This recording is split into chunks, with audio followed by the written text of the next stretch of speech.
ان الحمد للہ اما بعد اعوذ باللہ من الشیطان الرجیم بسم اللہ الرحمن الرحیم سورۃ بقرہ آیت نمبر 83۔ وَإِذْ اور جب اخذنا ہم نے لیا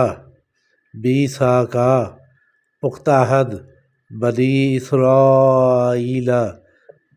بنی اسرائیل سے لا تعبدون نہ تم عبادت کرنا الا اللہ اللہ کے سوا کسی اور کی، وبالوالدین اور والدین کے ساتھ احسانا حسن سلوک کرنا، وذی القربی اور قریبی رشتہ داروں کے ساتھ، والیتامی